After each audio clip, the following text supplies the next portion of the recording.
olen saalihoki treener ja kehalise kasvatuse õpetaja. Olen sündinud Tallinnas mittekristlikus perekonnas. Oma teadliku elu esimesed aastad veetsin Mustamäel ja Lasnamäel ja sealt meie pere kolis Soome. Ja Soomes Kolkaküla koolis käies oli kooliprogrammis usuõpetus ja seal sain esimest korda kuulda lugusid Jeesusest ja sain teada Jumalast. Kodus mulle öeldi, et jah, kuula, ära midagi vastu vaidle, ole viisakas, aga sa ei pea uskuma. Ja ega minust siis veel usklikku ei saanudki.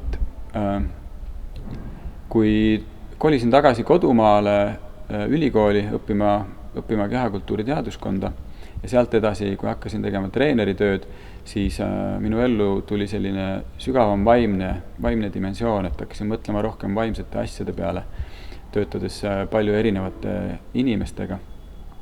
Aga usklikuks saamiseni läks siiski veel aega, et see murrang, kui ma Jumala oma ellu vastu võtsin, toimus siis, kui mul oli privileeg saada ristiisaks ja pidin seetõttu käima leerikoolis. Enne seda juba olin küll kuulanud mõnevõrra pereraadiot ja sealt mõned hääled mõjutasid mind väga. Jumal on väga palju õnnistanud mind, et mul on imeline naine, kellega oleme saanud luua perekonna, meil on armsad lapsed ja nad on terved ja me ise oleme terved, et meil on kõik, mida me vajame, on olemas. Meil on kodu ja mul on väärikas töö. Et see kõik on selline Jumala arm ja heldus, mida mina ise oma tegudega ei ole küll mitte kuidagi välja teeninud.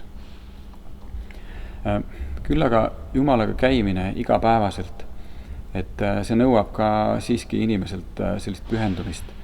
Et selle maise elu ahvatlused ja endise elu pahed, et need siiski on sellised kiusatused aeg-ajalt ja see on selline igapäevane võitlus selle nimel, et pärida igavese elu võidupärg.